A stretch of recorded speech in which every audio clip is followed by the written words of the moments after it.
I've never understood that, how people can just go day to day with no plan, no structure, no process to do things.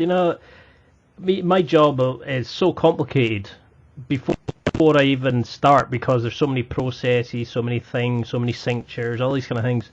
And you have to have a goal, and that's what I liked about your idea of a mission, it's like having a mission in life. So how should somebody start working towards that? How is it just writing down processes for how they're going to deal with certain situations, or could you go into a little bit about how you'd work with somebody to fix that? Sure. So the first thing to get really, really clear on when I ask them like, hey, what is it you're after? What do you want in life? So I have to address this. The most common answer is like, I want freedom. And as soon as I hear someone tell me they want freedom, I know they're broke. I know that they've just been beaten down. It's like that is the weakest mission possible because we're already free, especially if you're living in America, right?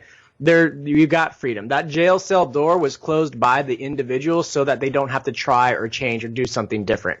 So the very first thing is to realize that freedom is no mission. Freedom is just a starting point. It's just our first step into a blank patch of dirt in front of us. So they got to get past that. That's a victim's mentality. Like, I want to be free. I'm like, okay, is somebody holding you back? My job's holding me back. I'm like, okay, did you not pick that job? Come on. So you got to start there. And then the second thing is you can't do this stuff alone. There is you want to talk about masculinity. One of the most poisonous things inside of our cultural definition of masculinity is this do-it-yourself mentality. It's like a thing now, DIY. And it's ridiculous. You cannot compete. You cannot do anything great. We don't, as individuals, have enough courage or confidence or craziness inside of us to really have a big-ass mission that drives everything we do. So I'm going to come back to Brotherhood. You'll see there's a few 4 or 5 things that I'll circle around like I'm in a circular room because they touch every aspect of our life. So if someone wants to truly define their mission, they've got to put a brotherhood. It could be a sisterhood too. You just change it out. They got to put a brotherhood around them. Somebody that understands this. Somebody that's after the same things. I'm not talking friends that you go and grab some beers with and have fun with. Most of your friends are probably idiots, not yours in particular. But for the most part, our friends are just the people who are around us that we can tolerate or have some fun with. And there are some deep relationships people have with their friends, but it's different than a brotherhood because there's no purpose in a friendship except for just to be friends, which is a good thing. I'm not saying it's a bad thing. So you've got to become part of a group. Somebody's got to lead that group. Somebody's got to coach that group. You've got to take it as seriously as a Pop Warner football team or a high school soccer team, right? You've got to put structure around it and do work together to define that mission. Because you're not just going to come up with it on your own. If you do, you're going to regurgitate something from some books you read or some movie you watched. Does that make sense what I'm saying? So how to get that started is to enter a group of people who are after the same thing and are willing to produce the commitments to get there. Because there's a lot of people who just can't even commit and make it on a group phone call once or twice a month. It's incredible because they're running around with their heads cut off, busy as can be, reacting to all the situations because they don't have processes or standard operating procedures and they're not taking their life seriously. Yeah, because you see that there's a massive difference between being busy and being effective. A lot of people just want to keep going, so they don't need to think about anything. They don't need to really analyze what's happening or how unfulfilled they feel. So they'd rather just keep themselves busy, just watching TV, going to the work, going to the gym.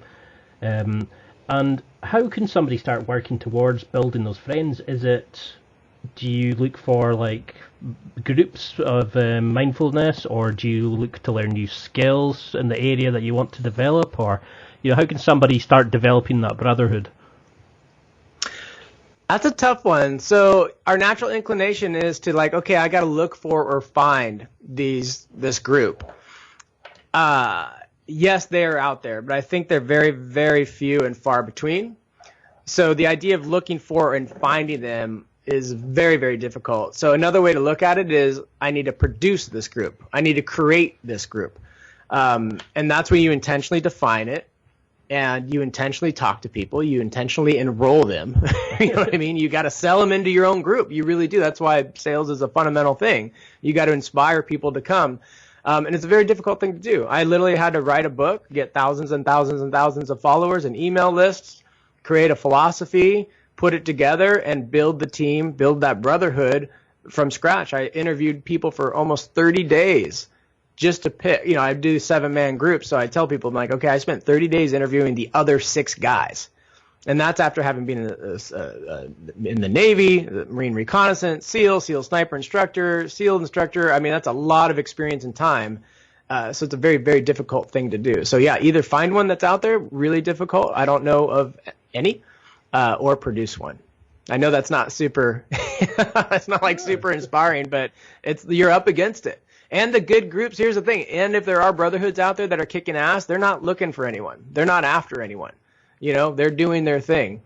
So that's probably one of the greatest challenges I think men face today is finding or producing that.